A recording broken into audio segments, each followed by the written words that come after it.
I'm in Hebrews chapter 13. Hebrews chapter 13. I'm going to be covering verses 7 and 17 in this message. Verses 7 and 17. Verse 7 says, "Remember those who rule over you, who have spoken the word of God to you, whose faith follow, considering the outcome of their conduct." And then in verse 17, it says, "Obey those who rule over you and be submissive, for they watch out for your souls as those who must give an account. Let them do so with joy and not with grief, for that would be unprofitable to you." Verses 7 and 17 are related as the writer admonishes or encourages a person to consider those who are ruling over them. All right? Now, I don't think that the intent of these verses is to speak about the ruling authorities who are part of the government, the part of the local governing authorities over all of the people. And the reason why is because in verse 17, it says, "Who have spoken the word of," in verse 7, "who have spoken the word of God to you, whose faith follow." We're talking about people who are in leadership positions in the congregation or in the church. All right? Now, when this letter was written, the church just began. The body of Christ was just beginning.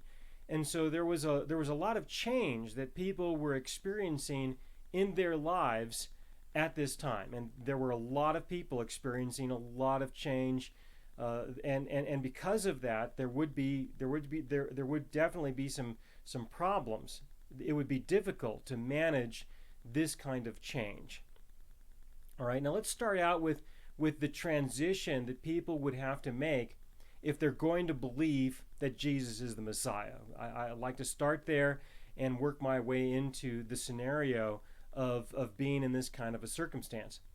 All right, when a person would believe that Jesus is the Messiah, and they would publicly express that, or that would become known, relatively known within the community, at this time in Israel, at the time when this letter was written, this person would be somewhat rejected by the community that they were already a part of. All right, because of your religious beliefs, because you believe something different, and others may look at you and say you now believe in a different God, you're no longer Jewish, stuff like that, then you're going to be rejected from the community, by the community.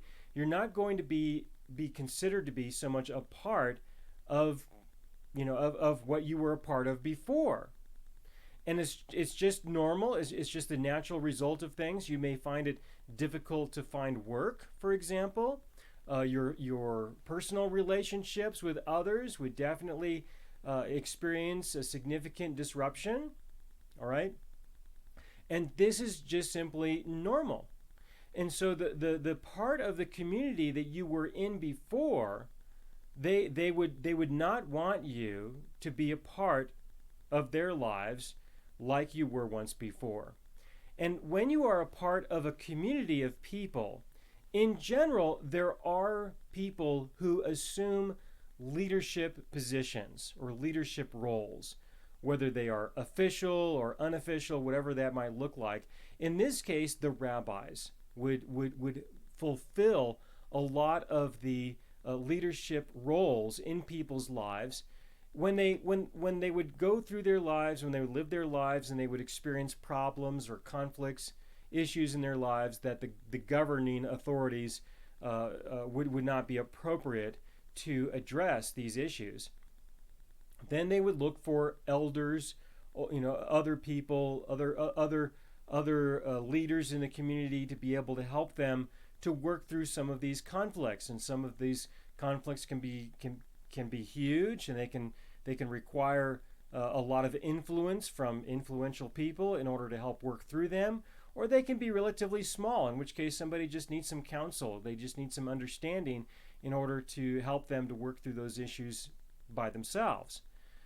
But in general, there are going to be people who fulfill those kinds of roles in others' lives. And when you believe that Jesus is the Messiah, you're not going to have as much access to these people as you once did. And so what would happen would be that when a person believed that Jesus is the Messiah, they would be needing to look for new community, new people who they could interact with, who could be a part of their lives. They would effectively join the church. All right, they would leave the synagogue and they would join the church, whatever that would be, wherever that would be, and whatever group of people that might be a part of. At the early stages in the development of the church, you had the apostles, the disciples of the Lord Jesus, and they had a pretty good, strong community. And if you were in Jerusalem, then you could perhaps join with them to an extent. But if you were not in Jerusalem and you did not have reasonable access to the people there, then there would be a new body of believers that would assemble and form in the region that you are in. But either way, you're going to be losing a lot of relationships, and then you're going to want to obtain some new relationships with other people. And because of the persecution that was taking place when the church was originally being established and formed, this was more important, and it was a time when the church, the people in the congregation who believed in Jesus would form stronger bonds. They would have greater dependencies on one another in order to find ways of obtaining work that people can do, and in terms of being able to have good, healthy relationships with other people. It was a big transition. It was a major change. And with this kind of a change, you've got new relationships that you're forming, and you're also growing in your faith. So you have two major changes that are taking place in a person's life. You've got a major change in your beliefs, in your religious beliefs, and you have a new covenant that you're entering into. What is that life going to now look like? You know, that's a big change in terms of what your life is going to look like from a religious point of view. And in addition to that, you're now going to have to establish new relationships with new people. In addition to the changes in faith, you're going to have changes in major changes in relationships, perhaps even employment with the kind of work that you're doing in order to survive. So with all of these changes, there are going to be a lot more opportunities for conflicts and for problems, and therefore there's going to be an increased need for people who can help others work through these problems and work through these conflicts and to work through these issues, not just when it comes to the personal relationships and the work relationships, but also helping people work through the issues that are going to come up as people grow in the new faith and the new beliefs that they have. And there were a lot of opportunities for the religious conflicts, especially when making the transition from the old covenant to the new covenant. So the early church, the days in the early church were really a time of significant conflict and significant change, and there was just a lot going on in people's lives.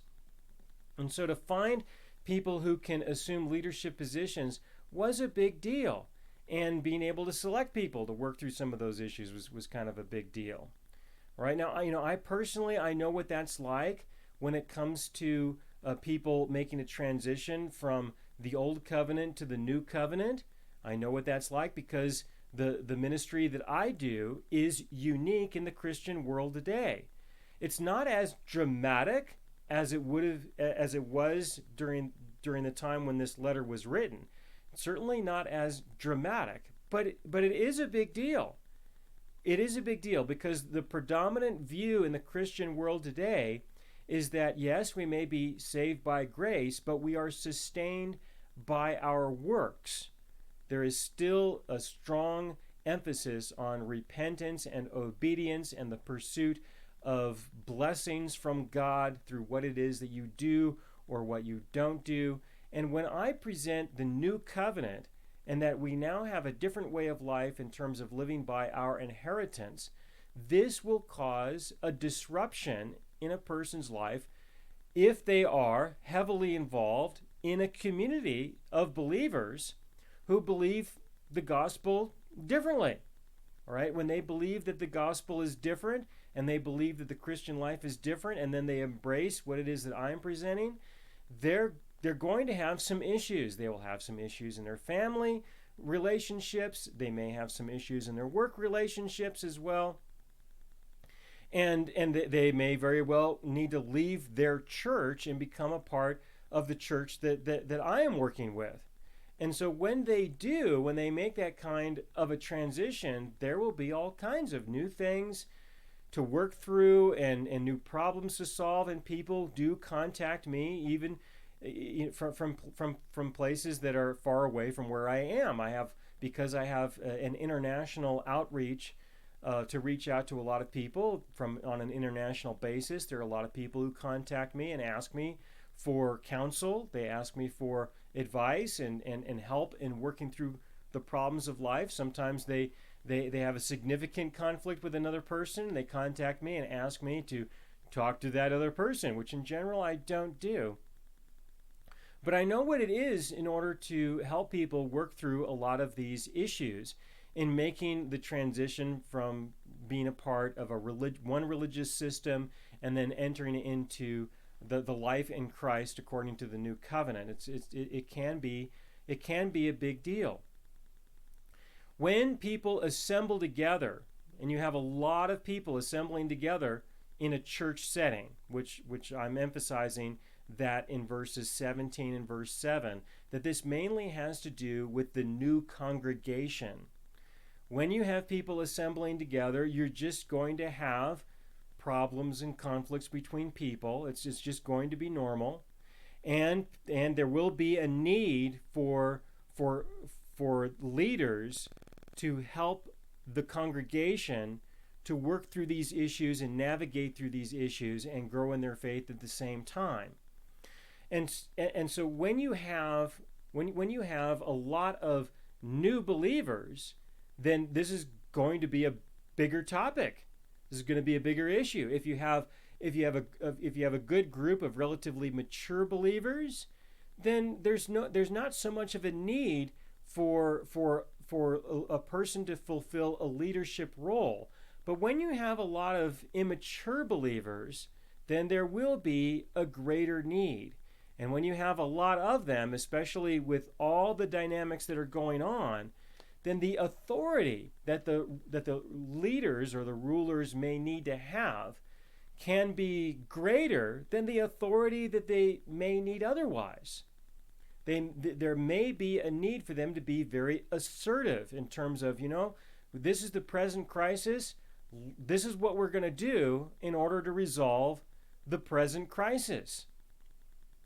All right, and so it really is a unique individual circumstance depending upon the group of people that you're working with in terms of how much authority will the leaders necessarily need to have, and how submissive do the people need to be to that kind of leadership. It really depends on the group of people in terms of how you might manage that. With the church that I have pastored, the congregations of people that I've worked with, in general, I work with a lot of very, very mature believers in the faith, and then occasionally add some immature ones a little bit at a time. And so I've not had to deal with too many significant issues. But I have been called upon by people in order to help them work through some significant issues. And so I do have some experience related to these kinds of things.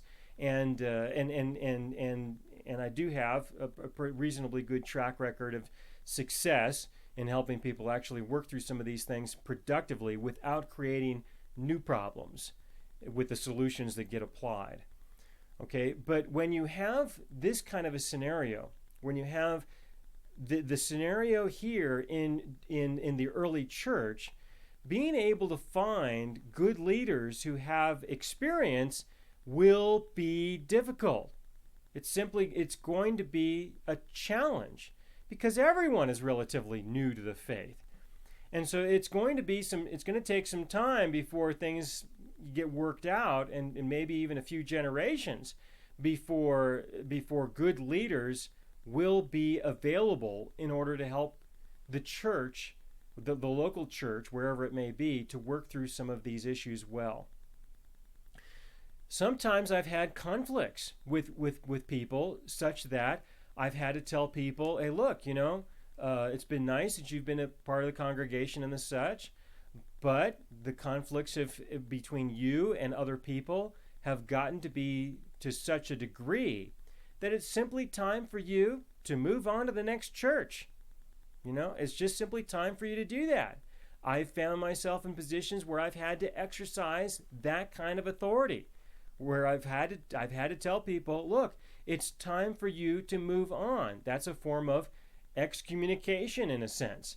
Whereas, I don't have the authority to tell them to change their beliefs. I'm not going to even try to tell them that they have to change their beliefs or change the way that they relate to people, because I know that their beliefs are such that they're not going to be able to change the way that they relate to people. And so in this way, I've had to tell people, look, it's time for you to leave this community, leave this congregation. And when you have a group of people like that, you will need to have someone who has that kind of authority, that the people just simply grant that individual, allow that person to have that role, and the person needs to exercise tremendous wisdom concerning when and how they will exercise that kind of authority, to the extent where they will tell someone, look, this is the way it is.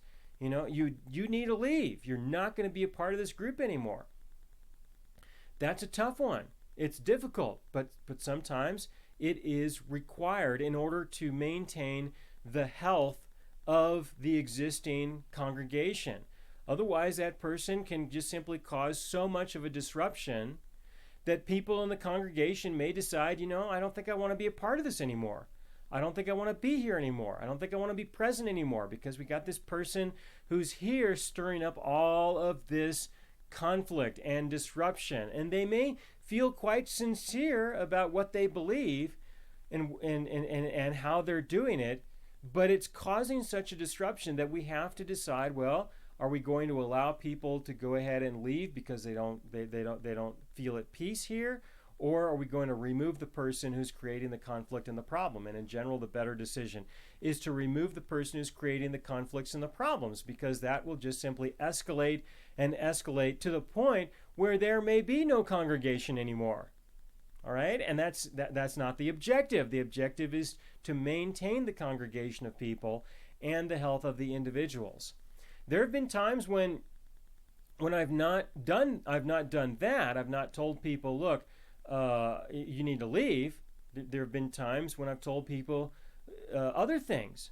I'll give you an example. There on occasion, there has been some people who have looked at me as someone who they believe that their role in my life is to critique me, to evaluate me, and to counsel me, and to impose what they think on me concerning how my life is going, because just as other people have struggles and problems, so I also have struggles and problems. And there are people who I've had in my congregations who have become aware of those issues as they have happened, and they come and they go, and their new ones will sprout up later.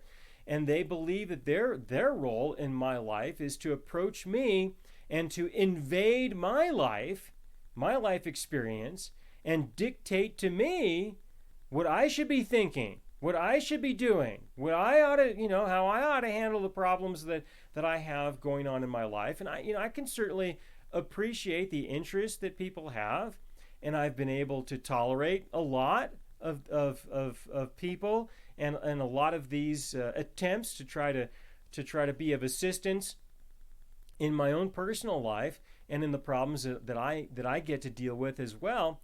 And in general, they don't have enough information to be able to give good counsel, but for the most part, they don't really care. in the past. They just didn't really care if they had all of the details that they would need to have in order to be able to give wise counsel. And so I just simply tolerate that for a period of time and listen patiently and respond as I am able, knowing full well that this person just doesn't have enough information to be able to impose their opinions and their beliefs and their expectations on me.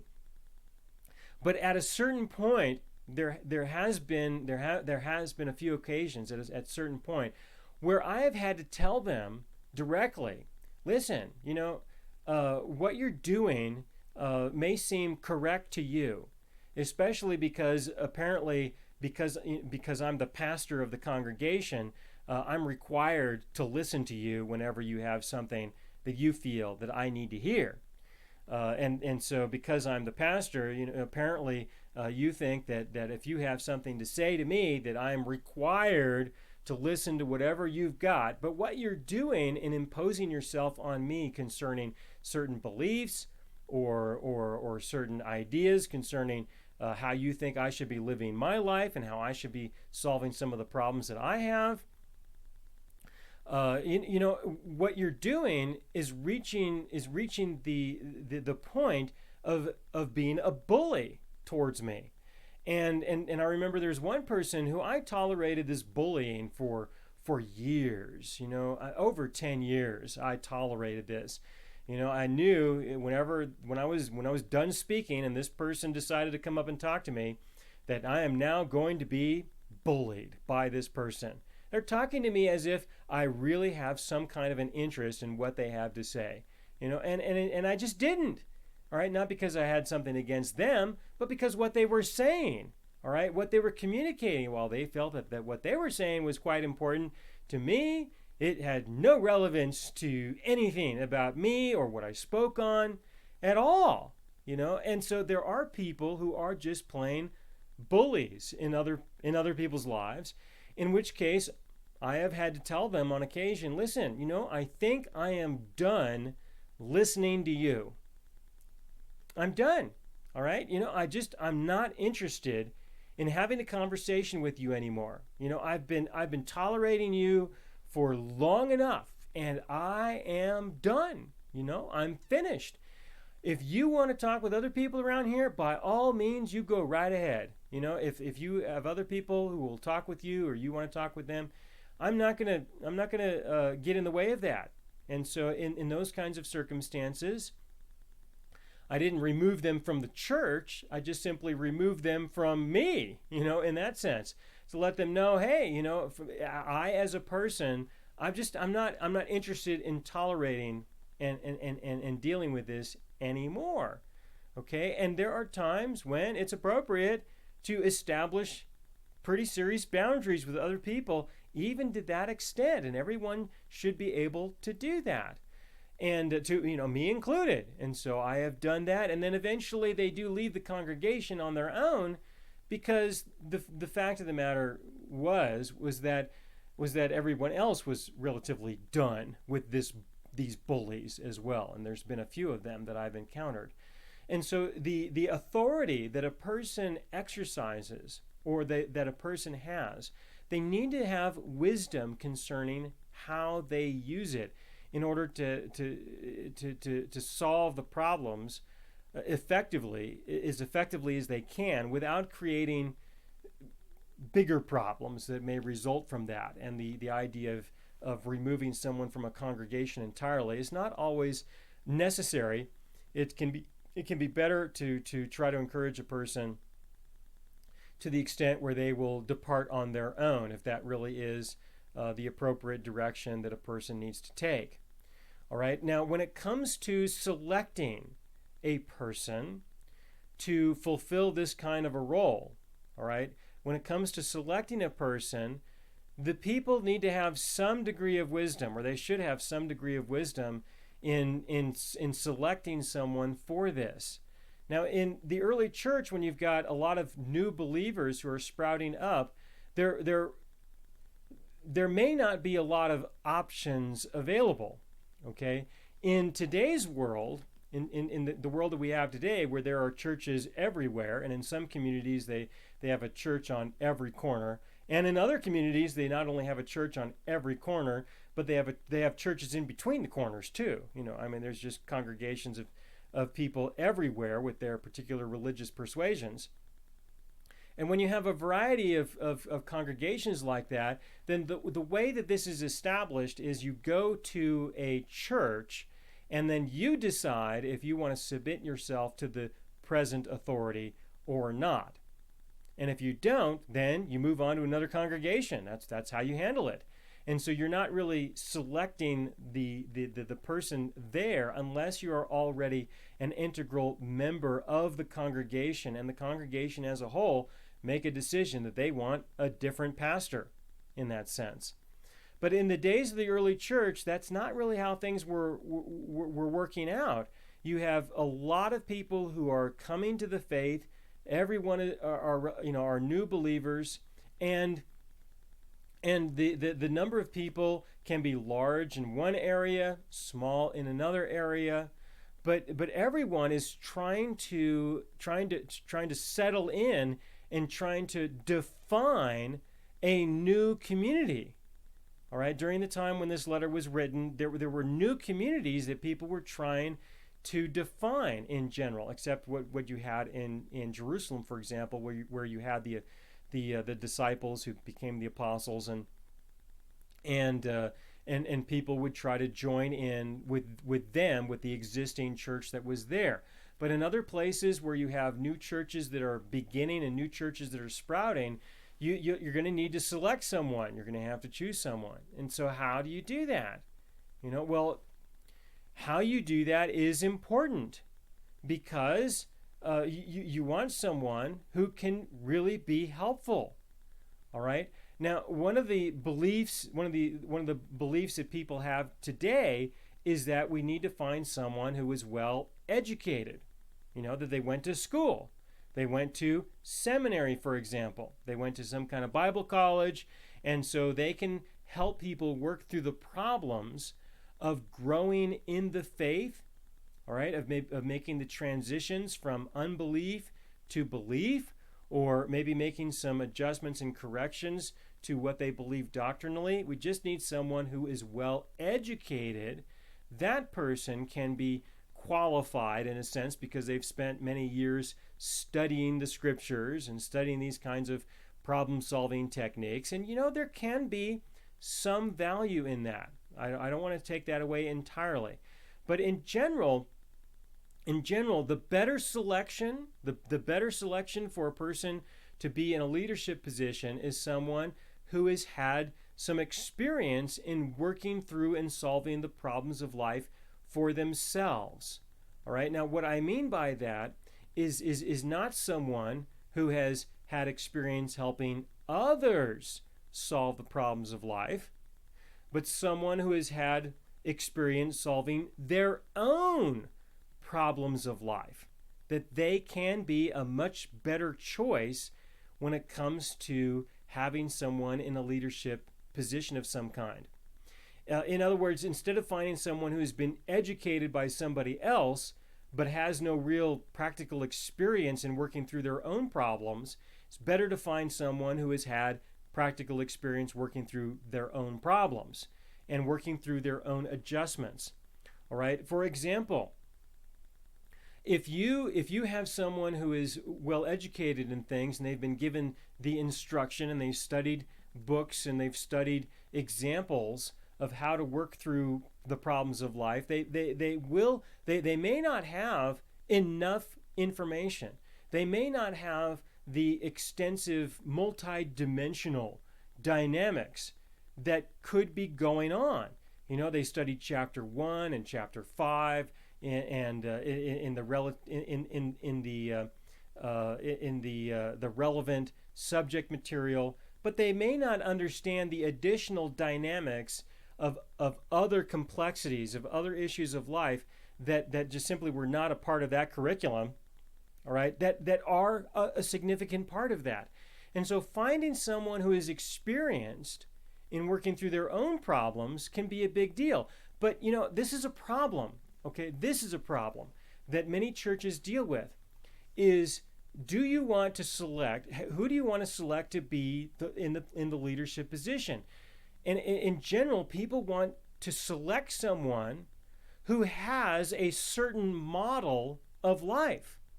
All right, that this person has great success in life, and their measure of success is that they haven't really had a lot of problems in their life. That these people tend to be the ones who churches will select, those who have not had many personal problems themselves, but instead are well educated, and they will select that person to be in the role of leadership because they can say, you see this person? They haven't had very many struggles themselves because they're a good person. They haven't had many problems themselves because they are wise. They haven't had many struggles or conflicts in their life because, they're successful in the faith. And that's not necessarily the case. They could very well be boring people. They could be, if I may use that word to try to exaggerate the point, they could just simply be very boring, or they may have been very good at hiding the real complexities of all the problems that they have faced, and so people don't know about those kinds of things. But that's what happens, is that people want the leader. They want the leader to be the person who fits this certain picture, this certain model of a perfect kind of a person. And there is this belief that a perfect person is one who has not had very many struggles themselves. But then you go to this person with the kinds of struggles that you've had, and you're going to speak to them, and they don't really understand what these things are outside of being educated about them, but they personally have not worked through these kinds of problems themselves. It can be much better, in many cases, to find someone who has had similar issues, had similar problems themselves, and they have worked through those issues. And on the other side of those issues, on the other side of those difficulties, you can see that there is some goodness that has been found. In other words, it can be better often to judge a person by what they have been able to overcome in life, how they have managed their problems and managed their conflicts, and how they have overcome these issues. It can be better to find someone like that than to find someone who has never really struggled with these issues before. Because what are they going to do in order to help somebody else work through their issues? Now, just because a person has had problems, has had conflicts, has had struggles, doesn't mean that they automatically are going to be well qualified. Right? Just because they have had massive, major struggles in life doesn't mean that, now that they've come out on the other side of those, that they have matured well through those things. And so just the existence of problems themselves is not a good qualification. But to understand how they worked through those things, to see what they learned from those things, how did they grow, how did they mature, how did it make a difference in their lives, and that they have now come on the other side of that, and who are they now because of those issues? That can be a good person to select to be in a position of leadership, of a ruler in this sense. That can be a good person because they've been there, they've done that, they've worked through those issues before. There are times when people contact me and they ask me to help them to work through some of the issues of life, and they had no idea that those were some things that I personally have gone through myself. I know what those things are about, and I've gained a lot of wisdom and a lot of understanding through those things, and I've been able to help them work through a lot of those problems in significant ways. Sometimes I'm able to help people with things that I've had no experience with at all, but I am certainly not shy about telling people, listen, I am not the right person to be asking about this particular situation. I've done that as well. I've told people I'm not the right person to talk. I understand what you're going through and what you're dealing with, but I'm going to let you know that I'm not the best person to help with this particular situation. And I'll often refer them to somebody else and say, I think this other person might be able to help you work through this better. And so this is important for a leader to be able to do as well, to know when not to be, to try to be of help. All right, to know when not to assert that kind of a leadership situation. Okay, now going back into chapter 13, verses 7 and 17, I want you to understand that in this case, we're dealing with new churches, new congregations of people, and even the leaders themselves may very well be new to the faith.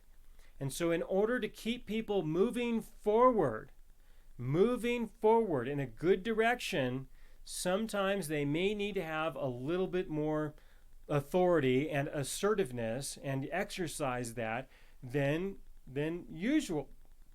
Also, the people would need to be submissive to these people a little bit more than they would otherwise, even though there may be some error or some lack of wisdom. But the objective that they may need to consider to be of greater importance is that at least we're going to continue to move forward, and at least we're going to continue to keep the congregation of people together. All right, that at least we can maintain the community, and then perhaps look for better solutions at a later date. And so I think that's why these words are used: submit, submissive, ruler. Because in this kind of a scenario at this time, there could very well be the need for an increase in this kind of power and submissiveness to work together in order to maintain the community. Otherwise, it's too easy. It's too easy for the church to break apart, and to dissolve.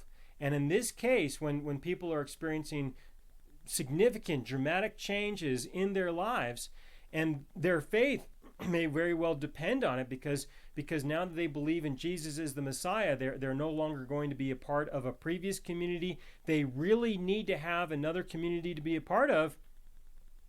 Then this kind of authority might be necessary in order to maintain it, in order to hold everything together, at least long enough for people to be able to find better solutions maybe a little bit later.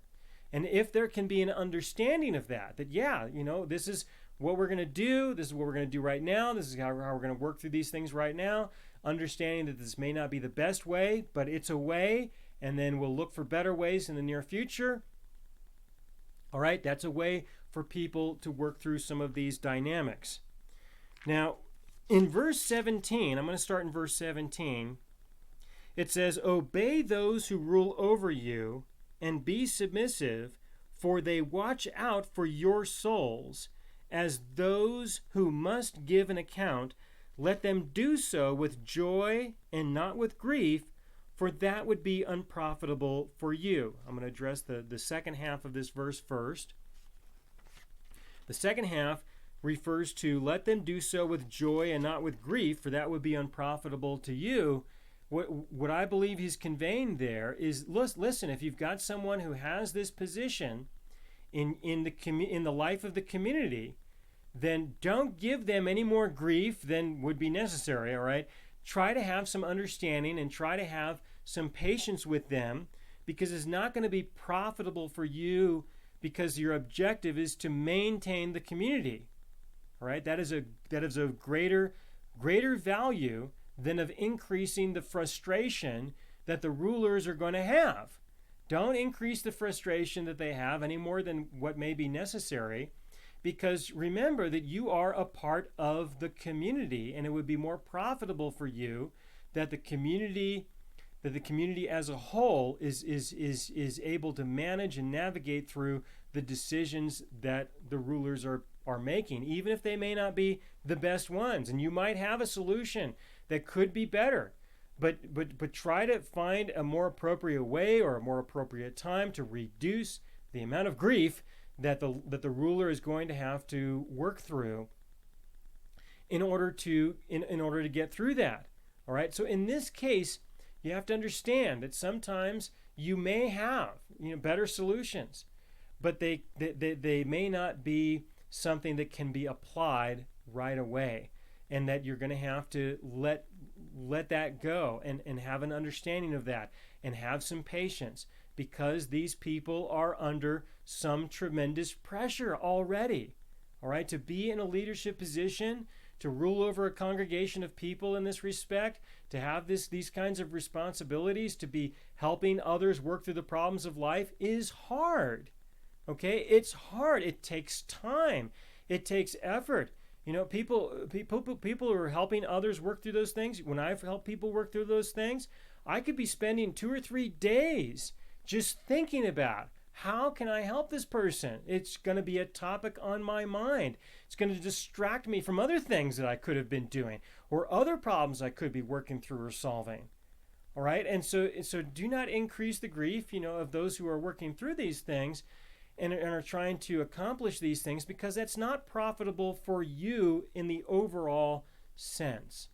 Okay, now at the beginning of this verse, at the beginning of verse 17, it gives the impression that the rulers, the leaders, they're going to be responsible before God even. It says that they watch out for your souls as those who must give an account.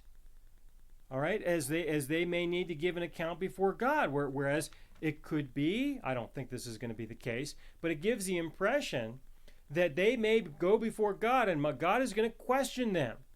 He's going to question them about their congregation, about the people who they were leading. And God is going to ask, you need to give an accounting for how well you led these people. Let's see how they did. Let's see how they did. And so in this sense, all right, this is a simple way to consider it. In this sense, it is as if they may be accountable for the sins of other people. Now I don't think this is the case, but this is how it can be interpreted, and it is interpreted this way by many people. All right, it just is. By many people in leadership positions, it is interpreted as, if I'm the pastor, then I am responsible for the sins of the people in my congregation, and God is going to question me about this. Now that's a lot of pressure. All right, I mean, you already have your own sins that you're going to be accountable for. Now you're going to be accountable for the sins of your entire congregation as well? Okay, this is how this verse is often read. Now I'll tell you, my view is different, because I see that it says as if they would be accountable. Not that they are, but as if they were, as those who must give an account, as those who must. That doesn't necessarily mean that they must. It's just as if they may need to do that. That's how I read this verse. Other people read this differently, and they believe that the pastor is going to have to give an account for the sins of the people, for the sins of the congregation. And this can be an enormous amount of pressure. When people take this position, when people have this kind of an attitude, then this can be handled in one of two ways. Either the leader will believe that this is true. They believe that this is true, and they will want to exercise authority over everyone in their congregation to the extent where they have authority over every single aspect of that person's life.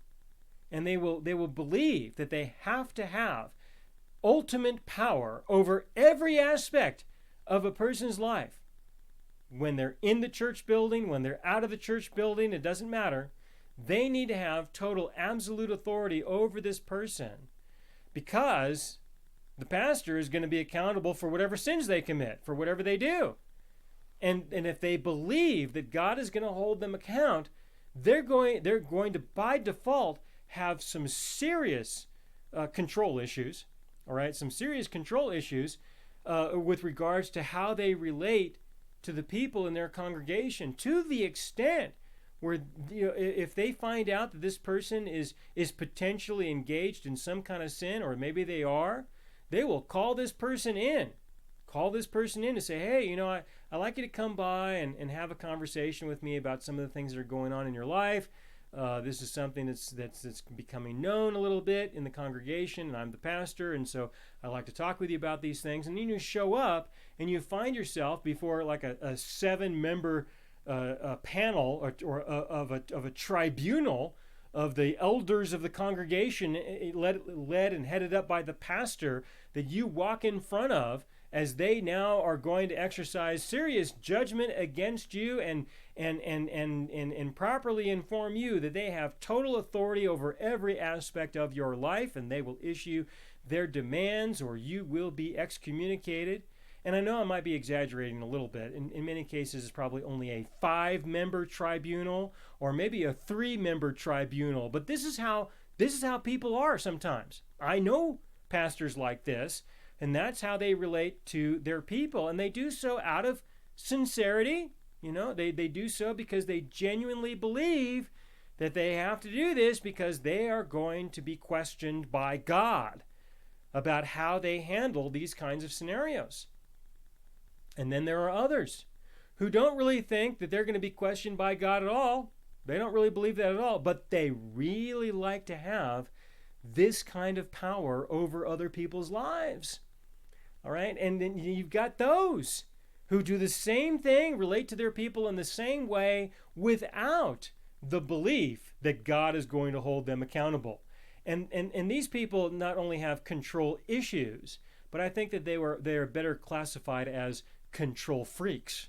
All right? And so if you're going to have somebody who assumes that God will be questioning them about your congregation at some point, it's you want to perhaps be a little bit careful about who you select.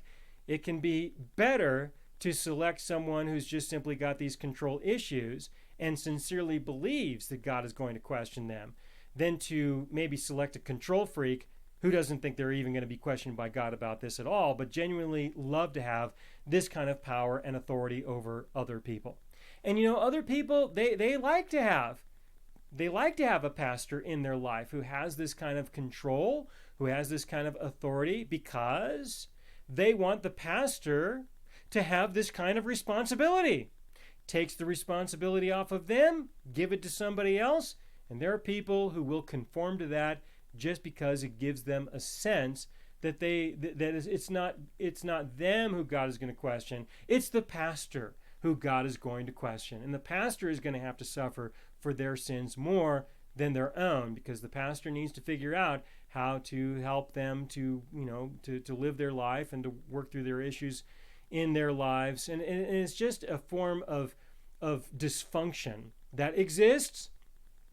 All right? I don't want to encourage it, but I'm letting you know that this is a real thing so that when you run into it, you're not so surprised and wondering, gosh, is it just happening here? And no, it happens in many places. All right? This is not unusual. I've been all over the world, visited with all kinds of people and different kinds of congregations, and this is common. All right? It just is that you have this kind of a structure and this kind of a dynamic within groups of people.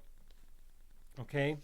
But I don't think that that's really going to be the case. I don't think that the pastor really is going to be accountable for the sins of other people. All right? But there are people who do believe that.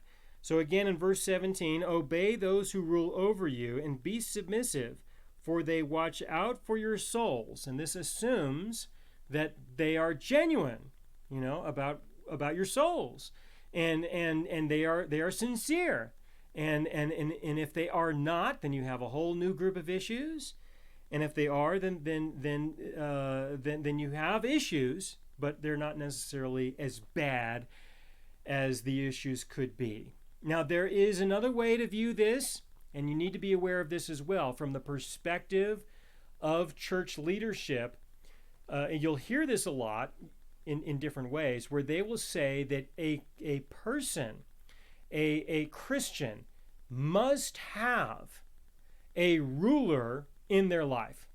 They must be submissive to some pastor of some kind somewhere. You have to be under the authority of a pastor. That's what a lot of people will say.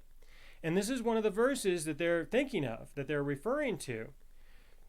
And I think that this is a very distorted interpretation of this verse, but this is how people will interpret it, where they will say that if you do not have a pastor who you are submissive to, who you submit to, who has total and absolute authority over your entire existence to the extent that they will be questioned by God concerning the sins in your life.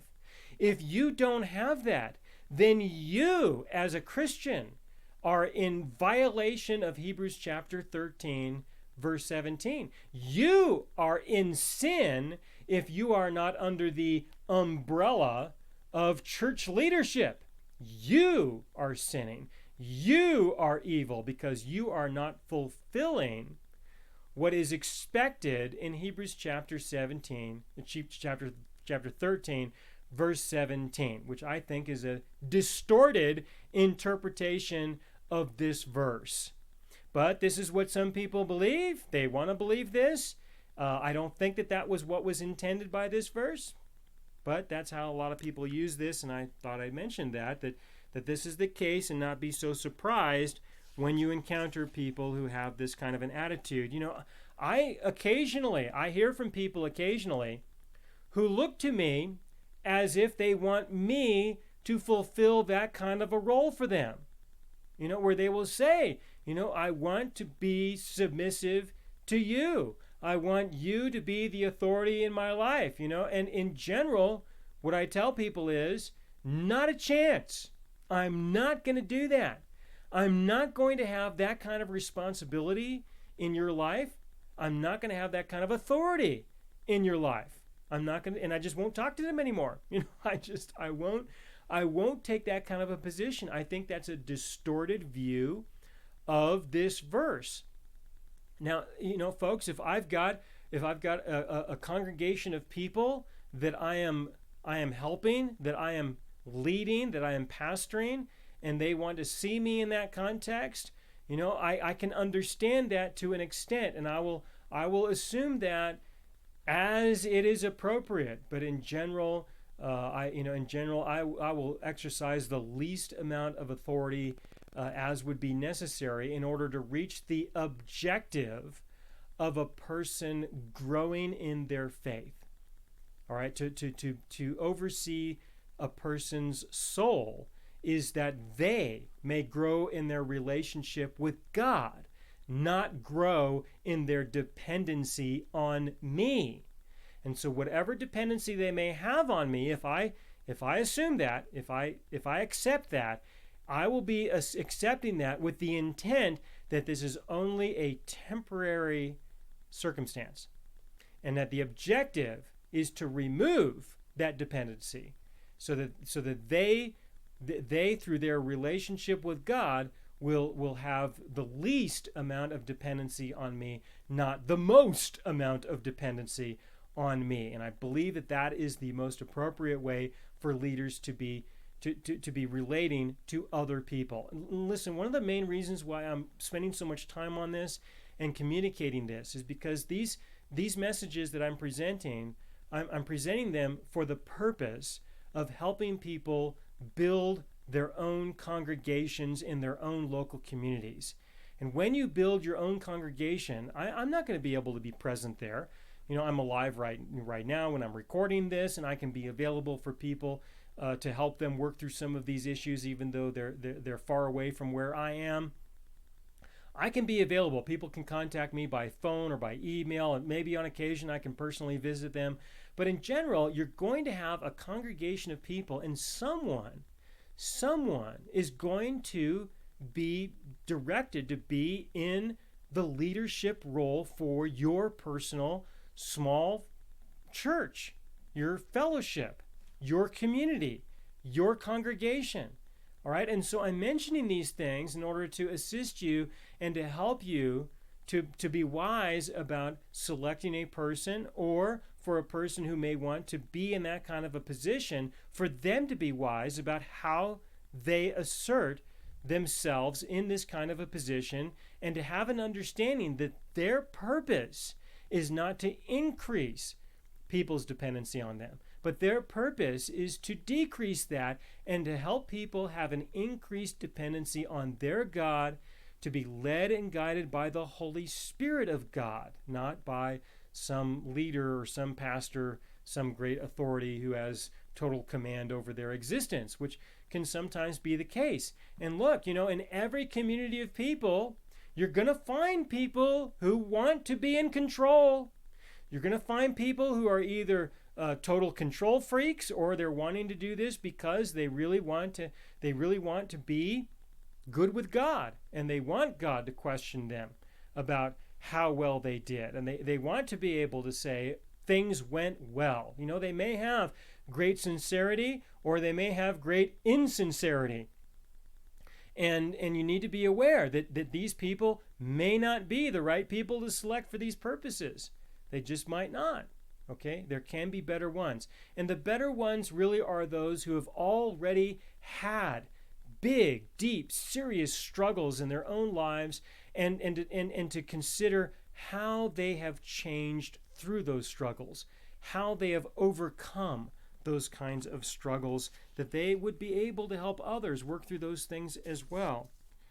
Verse 7, remember those who rule over you, who have spoken the word of God to you, whose faith follow, considering the outcome of their conduct. And that's what I mean. Consider the outcome of their conduct.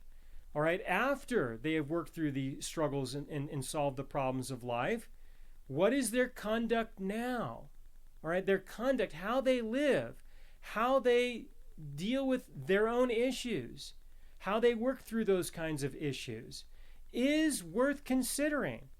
Consider their conduct as a person to select for this kind of a position, and consider their conduct, not to evaluate them and to say, well, you're a sinner like I am, maybe even worse so, and so I'm not going to consider your leadership in this kind of a position, this kind of a circumstance.